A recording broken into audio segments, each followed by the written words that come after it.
আমি যে ধর্ম গ্রহণ করেছি সে নবী মোহাম্মদের কথাও হিন্দু ধর্মের ভিতরে অনেক জায়গা উল্লেখ করা হচ্ছে। মানে আমার সহধর্মিনীর জন্য আমি মানে দেশের লোকের কাছে একটু আল্লাহর কাছে দোয়া করতে গেছি, তার জন্য আল্লাহ হেদায়েত করে দেয়। নাম মেনে নেবো না, আমি যখন গেছি আমার কাছে একটু শোনা উচিত ছিল।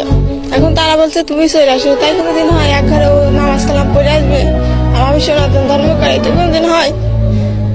সেদিন কইছে আজও খাবো না, কালও খাবো না ভাত। অনেক মানুষ কিন্তু আপনাকে সহযোগিতা করতে চায়। আমি মনে করি কোনো মানুষের সহযোগিতা আমার কোনো প্রয়োজন নেই। আমি যার জন্য ইসলাম ধর্ম কবুল করেছি সে আমার সহযোগিতা করলেই ইনশাল্লাহ যথেষ্ট। তার কোনো ঝুঁকি আছে কিনা, মানে জীবনের কোনো, যেহেতু আপনি ধর্মান্তরিত হয়েছে সেক্ষেত্রে আপনার কোনো ভয়ভীতি ভাবে কোনো রকম পার্শ্ব প্রতিক্রিয়া আছে কিনা? এখন এটা যদি বলতে হয় তাহলে আমার ঝুঁকি সব সময়, আবার কোনো সময় নেই। যেহেতু আমি একটা গোত্রের বিরুদ্ধে হয়ে গেলাম, পুরা আমি একা। এমনকি আমার ধরেন শ্বশুর শাশুড়ি যারা, তাদের পক্ষেও তো আমি তার কাছে ভালো না, যেহেতু আমি তাদের বিরোধী কাজ করে ফেলা দিয়েছি। আপনার মানে ওয়াইফের কি কথা, মানে বউয়ের কি কথা? বউ তো আপনার কাছে নাই এখন। জি না, বউ কি বলতে চাচ্ছেন? সে ভাবে যে আমি ধ্বংস হয়ে গিয়েছি, আমি তার কথা শুনলাম না। দেখা যায় আমার বাপ দাদা 14 পুরুষ যে ধর্ম করে গেল, আমি সেই ধর্ম ত্যাগ করে ফেলা দিলাম। সে হিসাবে সে এখন আর আমার কথা শোনে না। আপনার সাথে কথা হয়? একদিন কথা হয়েছিল এই 6 দিনের মধ্যে? জি জি। কি বলে কথার পরে? সে বলে যে এটি সঠিক না, আমি যেটি করি, সে যেটি করে সেইটি সঠিক। যার যার তার হিসাবে, যার যার ধর্ম তার কাছে ভালো, কারোর ধর্মকেও বদলাই নিয়ে যাবে না, সেইটি আমার বোঝাতে চাই। আপনি কি বুঝাইছেন?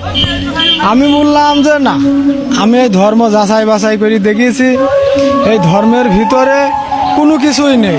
যে কোনো ধর্মের, হিন্দু ধর্মের যে কোনো সাইড, যে কোনো অংশ আপনি লিগালভাবে জানতে যাবেন, ওই ধর্মে লাস্ট ফিনিশিং খুঁজতে আর কিছুই থাকে না। সেই ধর্মে যে কোনো দেবতাই হোক, যে কোনো গ্রন্থই হোক, মানে প্রথমে যেরকম থাকে লাস্ট পর্যন্ত খুঁজতে ইসলাম ধর্মে যেরকম আপনি আমি একটা যে কথা বললাম, এরকম দলিল আছে কুরআন এবং হাদিসে যাই, যদি মেলে সেটি মানুষ মানে, আর যদি না মানে সেটি বাতিল বলে গণ্য হয়। কিন্তু হিন্দু ধর্মের ভিতরে এরকম কোনো নেই। কি নাই? যেমন বলতে গেলে যেরকম প্রতিমা পূজা করা হয়, আমি বেদের ভিতরে শুনিয়েছি বা বহুত বিজ্ঞ লোকের মুখে শুনিয়েছি, এই প্রতিমা পূজা করা হিন্দু ধর্মের গ্রন্থের ভিতরেই নেই। নাই না। এটা আপনি শুনছেন না আপনি বই পড়েছেন? আমি জাকির নায়কের বক্তব্যের মুখে শুনেছি, জাকির নায়ক অধ্যায় বাই অধ্যায় বলে দিয়েছে যে এইটি যে কোনো মানুষের তৈরি প্রতিমা পূজা করা যাবে না। এরকমভাবে বিভিন্ন জায়গা বলা আছে। এমনকি আমি যে ধর্ম গ্রহণ করেছি সে নবী মোহাম্মদের কথাও হিন্দু ধর্মের ভিতরে অনেক জায়গা উল্লেখ করা হচ্ছে। হ্যাঁ, আমি অধ্যায় নম্বর হয়তো বলতে পারবো না, কিন্তু জানেন আপনি, আমার অতটাও খেয়াল নেই।